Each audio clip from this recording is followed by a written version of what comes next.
Yeah, so lobbying's always been a relative issue, especially when you start talking about government or in classes. The first time I remember hearing about it was in government class at my community college I used to go to. And long story short, she was definitely not a fan of lobbying, and she brought up several examples as to why.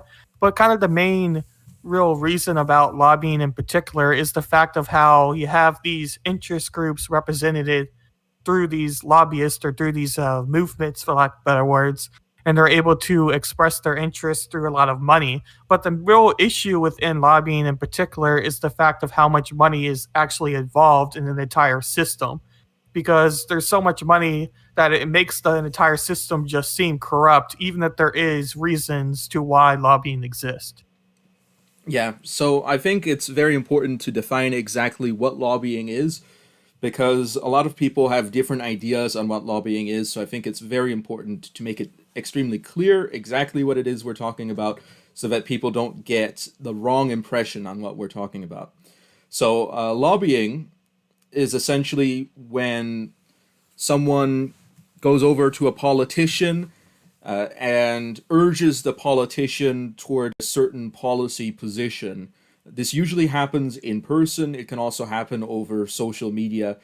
And usually, in more developed countries, this occurs through established lobbying firms where there are professional lobbyists that are professionally hired by interest groups to speak to politicians and make their cases to the politicians on particular issues. Right, yes. That I think that is good to define in particular what lobbying is. That's a good point as well, because there's kind of several different types of lobbying even as well, but I think it's good just to stick with what you just explained there, for sure. Yeah. And the reason it's called lobbying is because the place where a lot of this happens is in the lobby of a political building. So, for example, it, outside of the chambers of Congress, where the congressmen are, when they're not doing the official business of Congress, there will be people waiting there to speak to them on particular issues. Right, with their particular interest group or whatever they're wanting to express. Yeah. Yeah. So, because a lot of this is professionalized, it means that a lot of money goes into hiring people that can persuade the politicians in a particular direction. And also, I would like to emphasize that an important element to this is the fact that there's a potential profitability for particular interest groups. So it means, especially in the business sector, when it's business lobbying. So I'll give an example here for everyone. Let me just pull this up on the screen. Okay. So here is an analysis of lobbying from a journal, and in this analysis, there's a lot of information here, and I'm not going to go through it because we'd be here all day. But essentially, the main point that is being made is that in the early 2000s, under the American Jobs Creation Act, there was a huge incentive and tax break for businesses that were operating in foreign countries to repatriate back to the US. And this and the reason why this incentive made it was largely due to lobbying. And because of this, it has been estimated that some of the expenditures made for lobbying for this legislation had a return of 22,000%. That means for every $1 spent on lobbying for this legislation, $220 were made by the business that then benefited from the lobbying. So there's a lot of money to be gained, and that's why people spend a lot of money doing it, is essentially my point here. Right, for sure. And just to add on to that, just to so everybody's kind of aware of the numbers itself, and this is from OpenSecrets.org if you want to search it yourself for anyone that's viewing now or maybe later. But they estimate that in 2020, 2.64 billion were spent in lobbying, with only 11,306 lobbyists themselves. And they have all the numbers all the way back from 1998 for how much is spent to how many lobbyists there are. So that's just to give people's numbers just on this last year, so they're aware of just how much is actually spent in lobbying dollars. Yeah. So another thing I'd like to make clear is that there's a huge distinction between lobbying and bribery. Lobbying is entirely legal, and in fact, in theory, anyone can lobby. While bribery is when money is being given to a politician directly in exchange for a particular action or taking a particular position. So in lobbying, the politicians usually are not directly paid by the lobbyists. However, there might be a quid pro quo, perhaps in concerns of publicity or campaign funding. Right. And there's been instances in the past where lobbyists were caught for bribing, going kind of against the general laws. I think his name was Jack something. I can't remember his last name right now. But he got caught basically doing that very thing with bribes, and they had to make a new law for lobbyists to work within, just because they didn't want bribes to necessarily exist. Because it is very bad. Because if bribes exist in politics, it's very easy to convince somebody because we're all humans, and really we're kind of weak when it comes to those type of things. Yeah. So for this reason, when there is a quid pro quo in lobbying, and there isn't always a quid pro quo, there might be, for example, an attempt at a moral argument towards a particular legislation, in which case there might not be a quid pro quo. That means, for example, if somebody, if in some area there's some damages to some people and they decide to lobby the government for assistance, the politician that ends up being lobbied might not actually gain anything by doing it. So there isn't always a quid pro quo, but when there is a quid pro quo, when there is an exchange of money or services, then they usually operate in some way that is legal. And for example, that is by giving campaign contributions, by assisting with publicity, or perhaps by making business deals with a company that the politician might be involved in. Although the last one is something that happens sort of more under the table, because the more explicit that is, the more likely it is to be considered a bribery. Right, right. And one of the things I read about, and I don't know too much of the actual laws and regulations behind lobbying itself. That's something that you could probably just spend an episode talking about within itself. But one of those things that somebody was talking about on the video was that they're so vague that it still, in their mind, allows for bribes to exist, but they can't necessarily be super open about it. It has Yeah, to be a little bit more closed. yeah, and Yeah. that's the main problem that people have with lobbying, is that it's not just people asking politicians to take particular positions. It's that they, in some way, launder the money through various means in order to get a bribe through. And this very frequently is through legal means such as campaign donations and other things, as I mentioned before. But it's a sort of legal way of bribing people can occur in the process of lobbying. For sure, yeah. And because I remember there was instances of lobbyists basically doing what you just said there, of going through political campaigns or senator campaigns for to get their way and to get that senator invested in their interest group or their particular interest at all. Yeah. So it's a good way to get them kind of hooked on what they're wanting to do. Yeah, there can also be instances of lobbying that perhaps focus on more negative pressure on the politician, and that might be for the means of protesting a politician's actions or positions in order to get the politician to change his positions, or spreading bad publicity about a politician.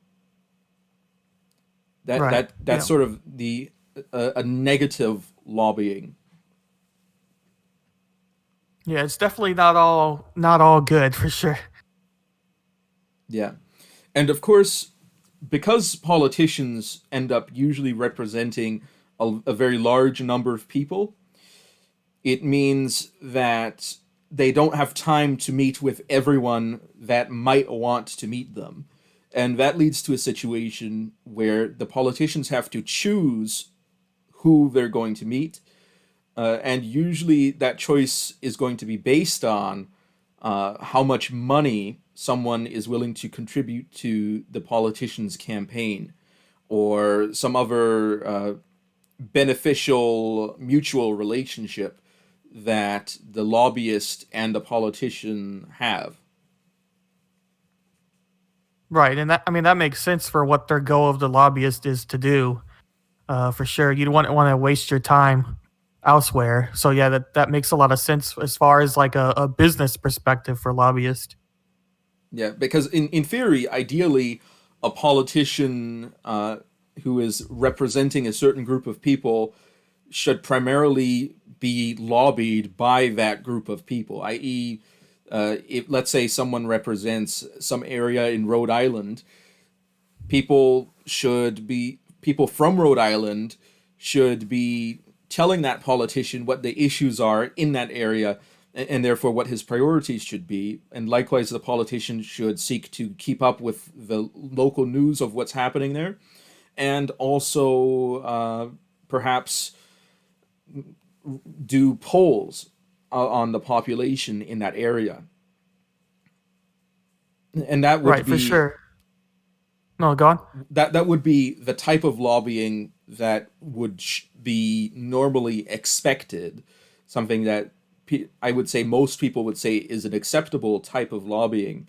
However, that's usually not the way it works. It usually focuses on either the rich donors in the area, or some other interest group.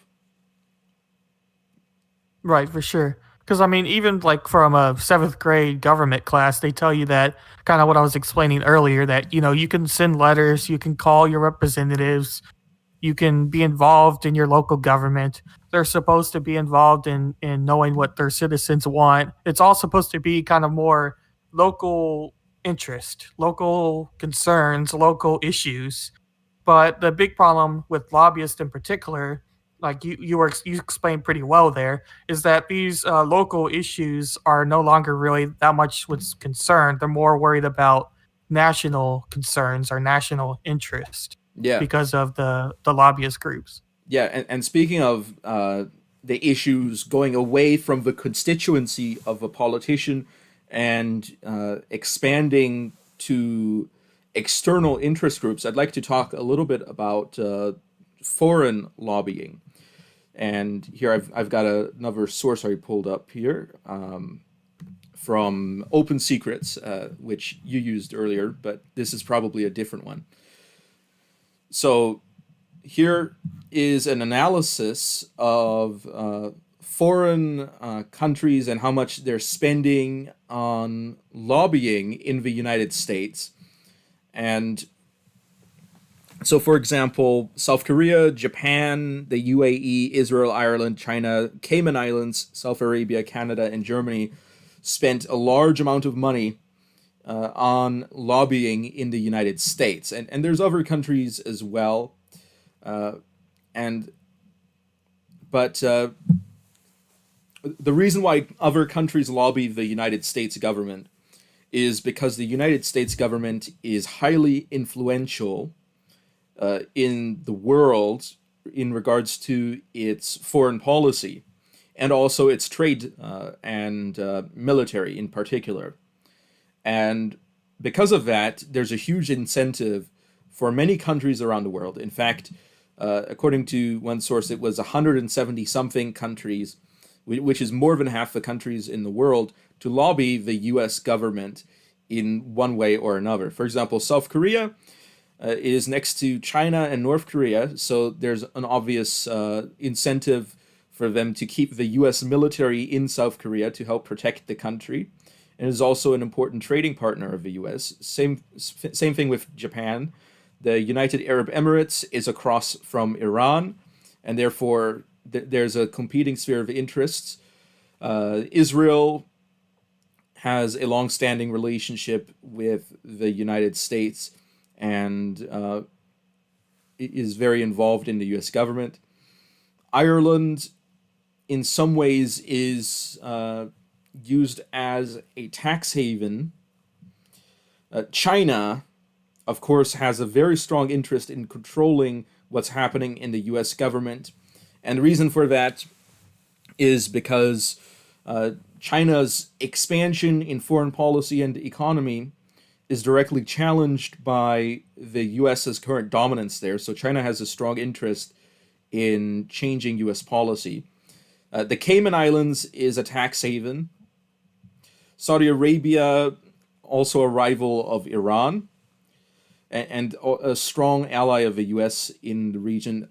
And there's also involvement in Yemen there. Canada is next to the United States, and so it makes sense that they're lobbying the US government. Germany is part of NATO and is also a strong trading partner.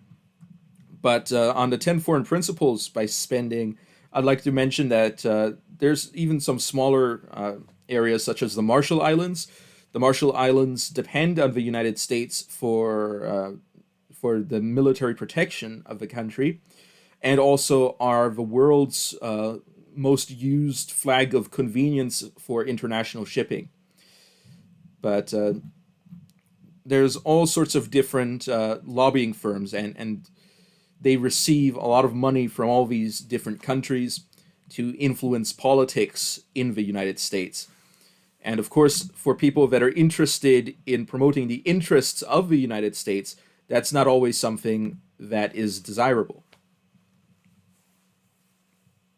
For sure. You could even argue about the thought of foreign powers, for lack of better words, having interest in your own politics. Because I guess that's more kind of the whole debate about globalization. That's the word. The whole debate of globalization. Because a lot of people, I don't know if a lot of people is a good word, but some people have the idea or the perspective that America should kind of keep to itself and shouldn't worry about the rest of the countries. But you obviously have the other perspective to that as well, of people that say that we need to be more one nation instead of all separate nations. But I think lobbying kind of defines just how much interest other governments have in the U.S. and how much U.S. has in those governments. Yeah. And the reason why the US is lobbied, and of course other countries are being lobbied as well. They're all lobbying each other. Everyone is, just like they're all spying on each other. But that's a different story. The reason why the U.S. is being lobbied so heavily is because there are many countries in the world that are dependent economically and militarily on the U.S. in multiple different ways. And that can be understood by the fact that the U.S. gives foreign aid, even in the military sense, to most countries in the world. Right, for sure. Do you know offhand what U.S. gives the most to for a foreign nation? Or I don't know off the I don't top of know my head. offhand. No. Although I would expect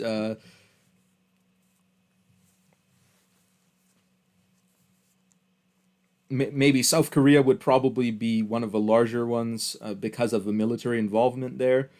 I think and it also depends on what you define as a foreign nation, because the U.S. was heavily involved in foreign aid in Syria, but not to the Syrian government, but to the Syrian rebels. So that's another Right. Yeah. example there.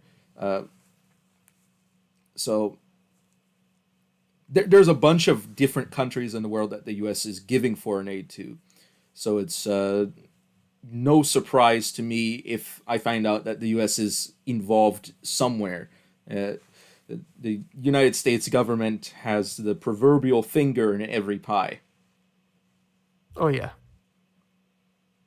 Oh yeah. And like you said before, you know that all the nations are spying on each other. That's a given. Yeah, it's not a desirable situation, but that's just how it is in the world today. For sure.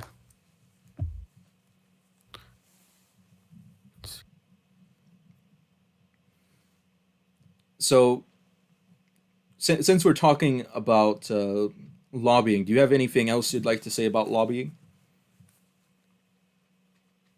I guess I could talk about this one whole idea because you have your okay.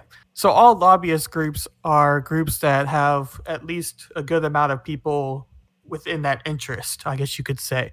But most of the lobbyists and what people think about lobbyists are corporate lobbyists. So you have like your oil industries, you have your health industry, you have your education industry, all of these big industries that get involved with the government. And lately, you have the tech industry spending a lot of money and lobbyists to get involved. So the whole idea about major corporations, for lack of the better words, using lobbyists for their needs. Do you think that's a good thing, or what do you think about that whole concept? Well, I think that it's a result of the system. In other words, it's a result of the U.S. government having a very strong influence on how the economy is run in the whole country. If the economy were if economic regulations were to be more decentralized, this wouldn't be as big of a problem as it is. But of course, the centralization of the economy is probably to the advantage of the large corporations, because it allows them to compete in a flat market rather than an uneven market where certain areas might want to reject doing business with them. Right, for sure. Because the whole idea about lobbyists and for this example, big corporations using lobbyists, I mean, I don't think there's any way that you're going to avoid that because you would have to have some pretty strict laws to 100% prevent corporations from trying to get senators to pass laws to make their business bigger or easier or whatever word you want to use. Yeah, but Because, what you'd have to do is you'd have to constitutionally get rid of the federal government's ability to regulate the economy. And if you do that, then all the lobbying on the federal level for economic interest, anyway, besides the military industrial, will disappear. right, for sure. Because like the most recent example I was reading about for lobbyists was Google and Facebook and Twitter, all of those like mass tech companies have spent a ton of money in this most recent election and most recent 2020 year for politics and lobbying to most likely probably try to get uh, restriction for their post or restriction laws. There's a better word for that, but try to get laws to help their what they're trying to do better. Yeah.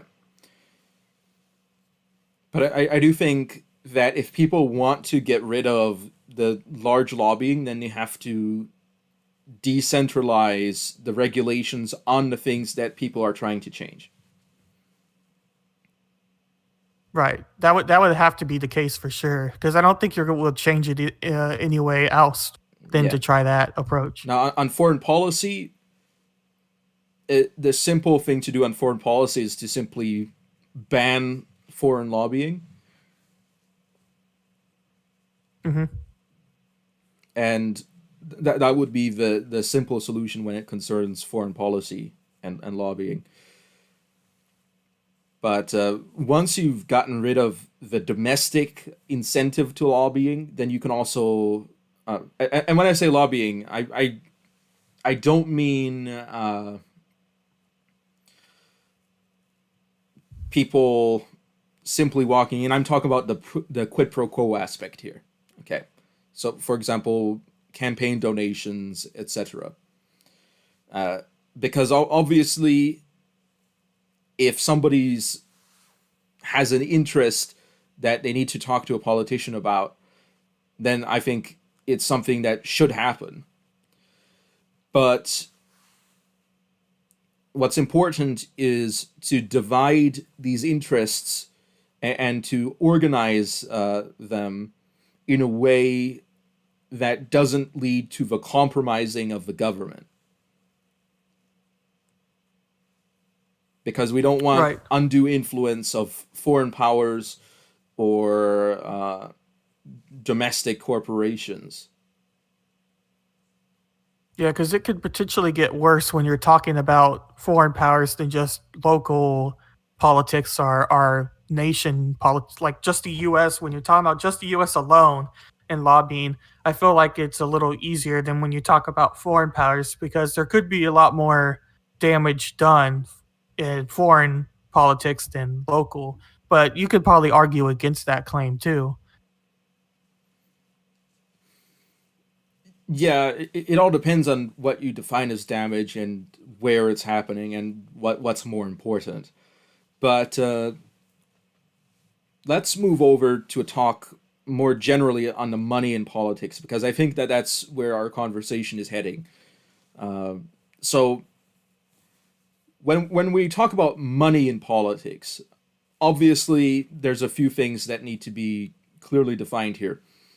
First of all, the idea of higher ranked politicians making more money than lower ranked politicians is something that's very logical in a social order, as with increasing responsibility it makes sense that people are increasingly rewarded, which is also an incentive for people to become worthy to climb the ladder. And it's a way to incentivize people to become leaders. So, in my opinion, the idea of uneven payments for different levels of government makes sense, just like it does in an economic sense or in any hierarchical organization where people are being paid.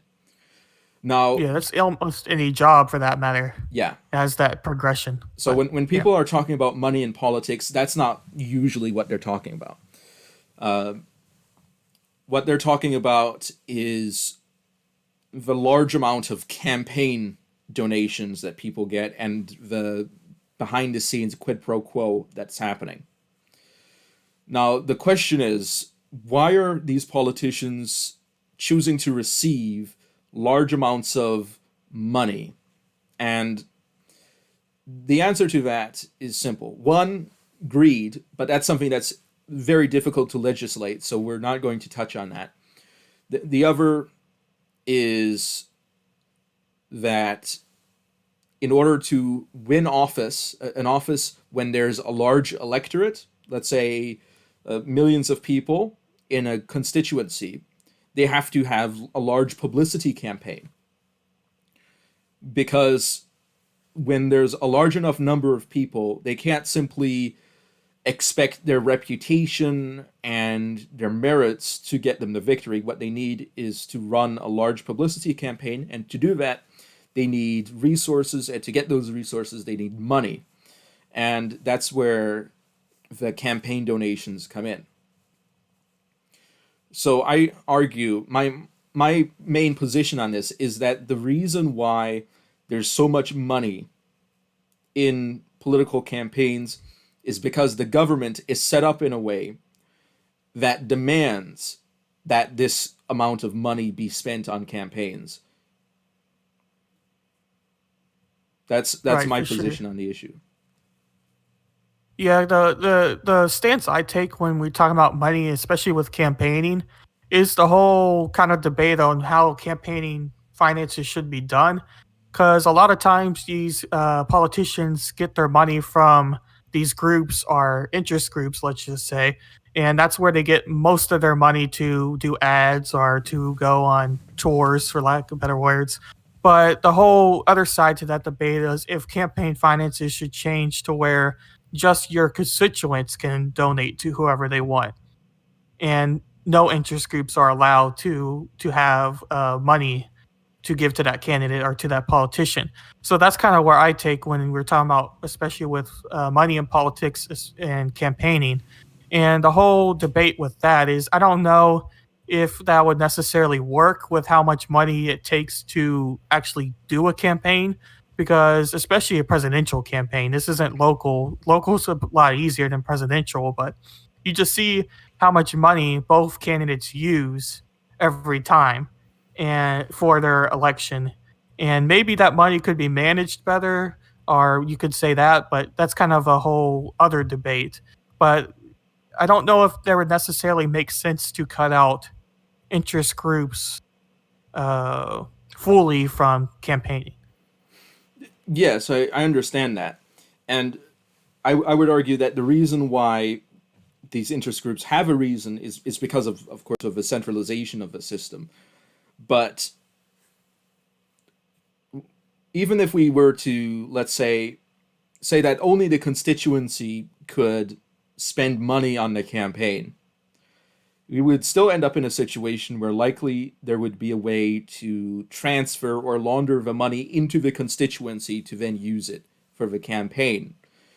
Right. And there would be a strong incentive to do that, because as long as it is necessary for politicians to spend large amounts of money on waging political campaigns, then they will have an incentive to gain every amount of currency, every all money that they can in order to do so.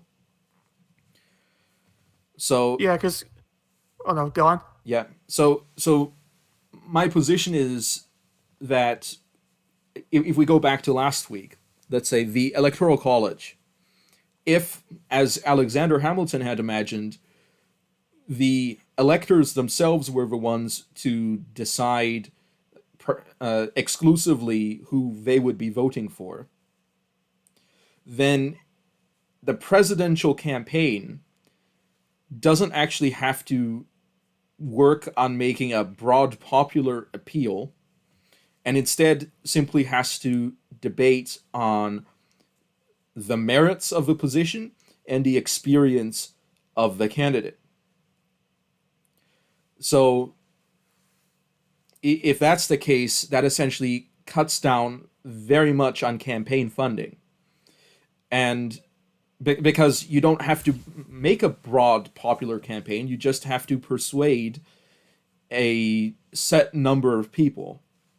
And these are people that are believed to be intelligent and experts to the point that they wouldn't be persuaded by simple popular appeals, and instead would vote based on the reasonableness of a position. So, in that sense, that is one of the ways in which the Electoral College originally was intended to work, and one way that it would have cut down on a lot of campaign funding. And if we go back to history, what we see is as the states began and expanded the use of the popular vote in the 1820s, we see a shift into the contemporary popular campaigns that we see today. And that's happening in the 1820s when they were shifting into having a popular vote. And for example, the first example of this that people generally point to historically is Andrew Jackson, whose campaign was very populist and is essentially the beginning of a shift in tone away from politicians who still operate in polemics, they still make popular appeals, but they primarily focus on getting that particular group of people to vote for them. That's how it used to be. But then you have Andrew Jackson in the 1820s, and it's a much more broad popular appeal because now that's what you need to win. You need to spend a lot more money on a campaign. And I think that that is a sign of the decay of a system is how much money you need to win. For sure, especially nowadays, there's this outrageous amounts of money that go in even local elections, let alone presidential or even like senator races. I'm just talking like local, like governors or mayors type of thing. There's still a whole bunch of finances that go into the election. And then also for your earlier point, I think that people will find a way to get money to a candidate if they think that they have some sort of control over that candidate. So if it means that they have to give it to somebody who's in their constituent, I think that that will happen. It's just human nature at that point. Yeah. So what we have to do essentially is to understand that democracy works best when it has a small size. And that's something that a lot of people misunderstand in how they operate politically. A lot of people focus on trying to include as many people as possible. But what ends up happening there is that once you have that many people, as I mentioned before, then the politician doesn't have time to talk to all of these people, which means not all of their points can be addressed, which means that the politician only has the time to talk to the important people in that set, and those important people will then spend money and they can say literally anything. And as long as it's something that people like, people will vote for the candidate, even if it might not be in their interest to do so. And that's why the Electoral College exists, even though it has failed, because of it being subverted due to the popular vote. And so that's why I'm in favor of essentially putting social and economic regulation on a very local level, which means that large international lobbying campaigns have a very hard time of working. Similar with internal economic lobbying campaigns have a very hard time because they have to go to the local level and persuade people in a very direct sense, which is more difficult to do. And also, then instead of having a rigid system of steps going to the top, we have a flexible system so that as the system grows, it doesn't grow to the point of inefficiency, where you should never have to persuade, let's say, 100,000 people in order to get into an office. It should be less than that. And to do that in a large country where there's millions of people, what you have to do is you have to create a system where each level votes directly for the level above it, rather than having a system where you can make a broad popular appeal and then use that to steal away the powers of the middle levels of government, which is what's happened very much in the sense of states' rights. It's that the people running for the federal government make big promises and they fulfill those promises by appropriating power from the middle levels of government to the top level of government. And that's something that should not happen, in my opinion. Right. Yeah. It's very hard to get your issue that you see for your state across to that politician itself because your first point I thought was very good on this issue. the fact that you think someone like Ted Cruz or any other senator for that matter is going to know what you said is super low because they're spending their time talking to people who are in the system really. So they're talking to lobbyists for those issues. And so you kind of have that whole concept. So and like you were also explaining, the government's gotten so big even at a local level that even when you're voting for these local politicians, what you're voting for them to do isn't necessarily representing what you want them to represent. Just because it's gotten so broad and so big, it's not Yeah. as focused as it probably should be. My point is, if you have to spend money to get into office, then your constituency is too large. Right. So what that means is you need to essentially build layers of constituencies so that it also increases equality, because then the people who are at the lower levels are already leaders in themselves, and then that refines the quality as you go up. So I think that that Hmm. leads to better outcomes.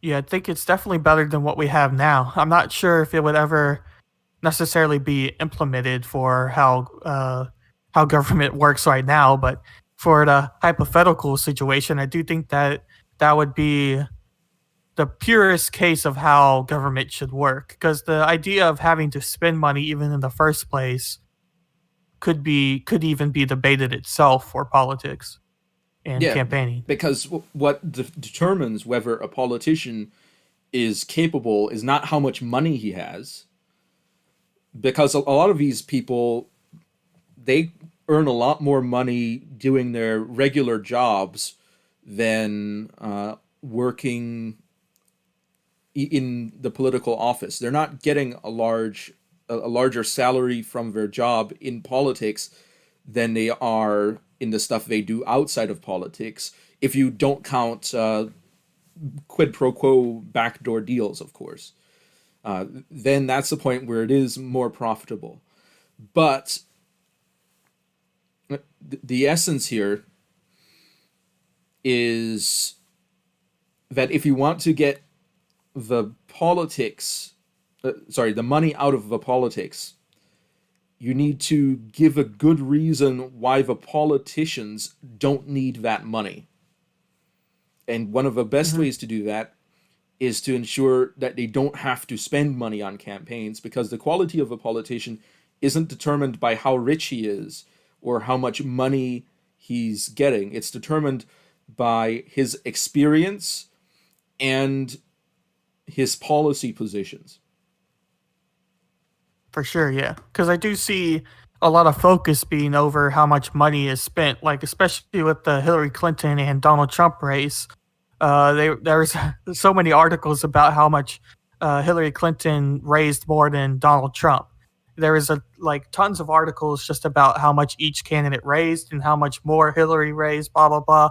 And really, people are probably not focused on how much candidates raise, but the fact that that even exists is problemsome. Yeah, because a lot of people like to say, well, look at, maybe there's a millionaire here, and the fact that he made a lot of money shows that he's good at making money, and therefore that he's a capable leader. And I would agree that obviously, if you're successful in business and you made a lot of money, that does show that you're capable in that sense. However, government usually is not about making large amounts of money. That's not the purpose of the government, unless you're in a feudal society, in which case that is an important element of government. But we're not in a feudal society, so that's not an important element of our government. So in that sense, I'm not going to say that people that make a lot of money are automatically more virtuous than people that don't make a lot of money, because in many cases, for every good guy that's got $1 million, you can find someone who's morally questionable who's got $1 million. So in that sense, and a lot of those people are already in politics. So, in Yeah. that sense, it's it's not really a guarantee of quality, and that's really what we want when we're picking leaders is quality. We don't want leaders who are there because they can force a wrench in the system, either by bribing people or by making empty promises or by paying for huge publicity campaigns. We want people that have policies that'll work in the real world and who have worked their way up the ladder to show that they're capable in the political sphere. And that's, I think, a huge problem that a lot of people have. A lot of people don't like the idea of career politicians, while at the same time liking the idea of career surgeons or career lawyers or career accountants. So I think that in a society where there's a division of labor, where people can grow their expertise by working in a particular field in the long term, it makes sense to have career politicians. Right. I mean, you can have the classic debate with career politicians about just experience because as you were at the very beginning of this episode talking about how really how jobs work is how you have the progression of how much people make as they go up through their job, and you can argue for business if you don't necessarily want somebody that's super experienced through being a career politician. Then as you were saying with a like a career accountant, it's the same sort of concept really is I guess what I'm trying to say here. In a matter of usually you want somebody who's more experienced. The only problem becomes does that experience come with corruption Yeah, or come with, and that's the whole debate when it comes just to politics. and that's the huge problem, because if we expand the conversation on all the money in politics and these career politicians that are so corrupt, we need term limits. That's what people say. But here's the problem. The problem isn't that they're running again and again. That's not what the source of a problem is. Obviously, it is a problem if we have a corrupt politician who runs again and again, but that's only part of a problem. Because in a country where politicians are being elected, it's not just the politician's problem if he is corrupt. It is the problem of the people that are electing the politician, who are electing him despite the fact that he has demonstrated that he is corrupt. In other words, when you have a corrupt people, you're going to get corrupt politicians.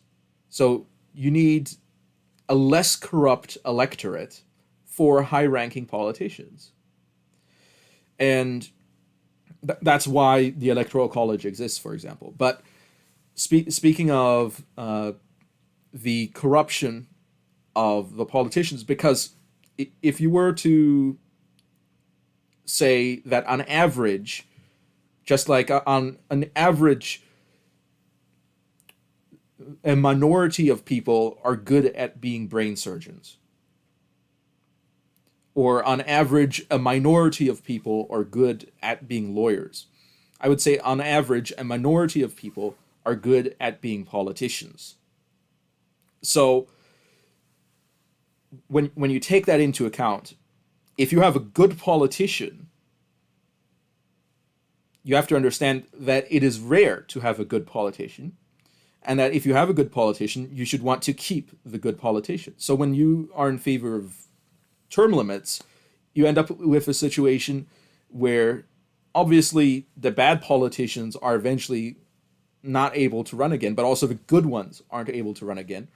And statistically, I would say you're more likely to get another bad politician if the people electing these people are the kind of people that would re-elect a bad politician in the first place.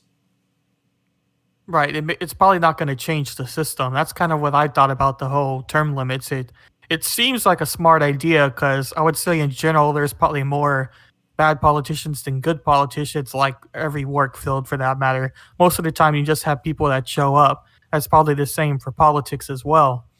But I don't think that these term limits would solve the problem by any means, because I've always thought that yes, maybe one or two more good ones would get through, but I don't know if it would be the problem that solves everything, like a lot of people kind of present term limits as. Well, as I'm saying, if you have an electorate that is likely to re-elect politicians that have proven that they're bad, if you already have that as an electorate, then I would say with term limits, you're likely to be statistically more likely to have an increased rate of bad to good politicians than without term limits. So what you Right. need to Yeah, do, I definitely agree with that. yeah. So term limits actually make the problem worse, in my opinion. So what you need to do is you need to reorganize the way you elect people so that they don't have to wage large campaigns based on dubious popular appeal and instead have to wage small campaigns based on getting the policies across. Yeah, so you're policy first, not money first. For if you were to like summarize your entire stance in as less words as possible. Yeah, Yeah. yeah, I think a lot of people would be with that stance because that would be the purest form of how I would say government should work, especially when it comes to elections should work. It shouldn't necessarily be about how much money you're able to obtain or your focus on winning an election through publicity because of money. It should be more focused on that person's voting for you because they know what your policies are, not because you have more money. yeah. Because let's say any type of system of government is only as good insofar as it produces aristocracy. And when I say aristocracy, I mean it in a literal sense of uh, the best people having the power. That's what aristocracy means in a literal sense. So then in a the reason why there's democracy is the based on the question of, well, who is the best to have power? And democracy then operates or is intended to operate on a principle of meritocracy. So the people have the power to choose the people that have the most merits in order to produce a system where the people who have the most merits are in power and are ideally the best people to be in power. However, once you get large enough in a democratic system, you end up with the problem that the people in power don't have time to speak to all of the people that they are in power over, and therefore, instead of making direct appeals on policy, they have to make expensive publicity campaigns, and therefore the democracy degrades because it no longer is meritocratic and therefore can no longer produce an aristocracy. Right. Yeah. I mean, it makes total sense to me for sure. I guess kind of talking, it's somewhat related to money and corruption through there. But if you take this, okay, I guess the best way to put this is when you're talking about, and this goes a little bit back to lobbyists, but also kind of money in politics too. But you have these officials that retire from their positions of senators or representatives or whatnot, and then they go to be a lobbyist. Do you think that that's a good idea, or I don't know if that's the best question for that, but do you think that leads to more corruption? Is probably the better question. Well, I think that assuming that these people are already experienced in politics and they're arguing in favor of certain political positions, I think it's probably better to have them do it than having some random people do it that aren't experienced.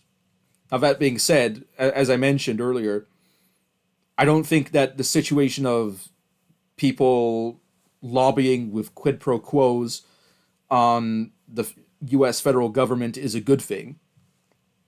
So, in that sense, I think it's better than having people that aren't familiar with the function of the US government lobbying, because those are the kinds of people that would persuade politicians into making more reckless decisions. So I would say I'd Right. rather have experienced ex politicians lobbying than non politicians lobbying, if that makes sense. Right. Yeah, for sure. I remember in one of the videos I was kind of watching, there was a lobbyist member who was talking about how a lot of times the public thinks that the lobbyists are going against them, kind of like the whole drain the swamp mentality that gets talked about sometimes. But the whole idea that he was talking about was that you want lobbyists to write these bills more than you want the senators to, because they know more about what they're writing about in the bill. So, in other words, they have more experience at that issue than an average senator does just sitting on his committee or whatever he might be doing. They might be in some situations, and I would say it depends. It depends on who's doing it. It depends on what they're doing. But once again, for most of these things that are being lobbied for, aren't things that I'm actually interested in the federal government having power over anyway. Right. Yeah. Some of those issues are, for a federal level kind of comes into the whole debate of if you want more government or less government. And a lot of times, especially with lobbyist groups, the type of legislation they want to get passed has more of a more government approach than less government approach. Well, it's not just that. It's that if you want a stable government, what you want is to reduce the opportunities people have to corrupt the government. And Right. therefore, if the government is strong but is limited to certain areas and has very well and clear defined powers, that creates a situation where an unusual event in lobbying or an unusual event in campaign funding is a lot easier to identify as something that is a threat. Hmm. So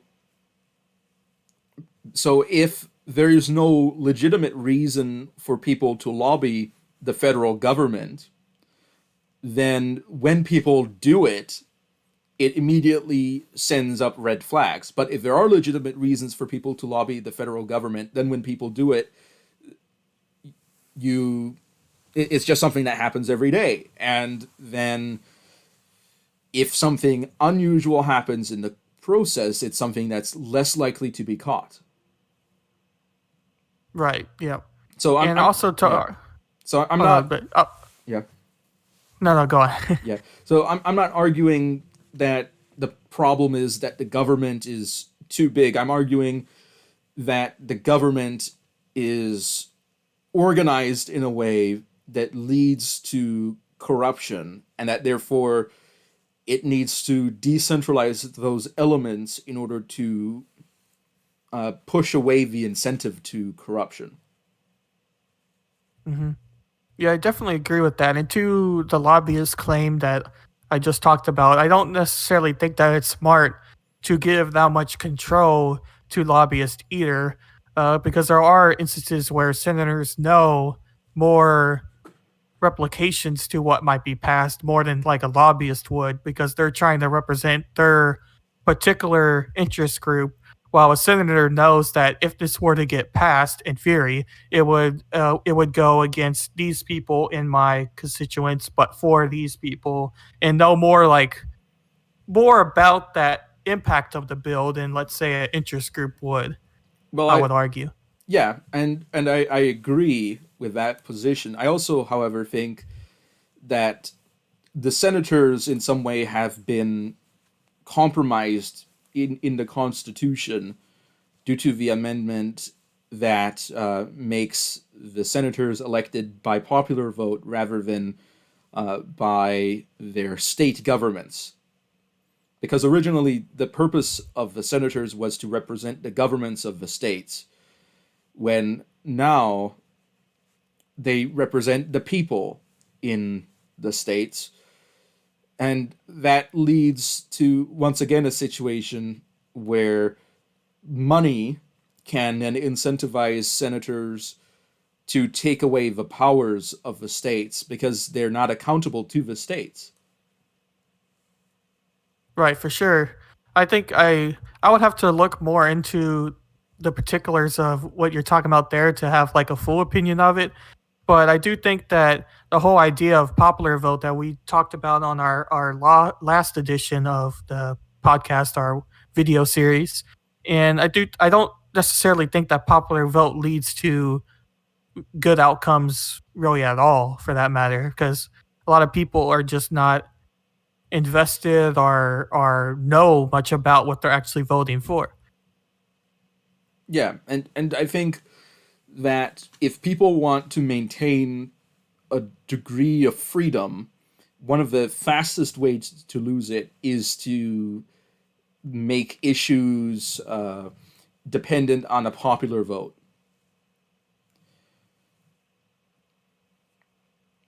Yeah, Because it's that, kind of like the yeah, mob mentality almost. yeah, because that allows the government to essentially hollow itself out and reconstruct at the top level.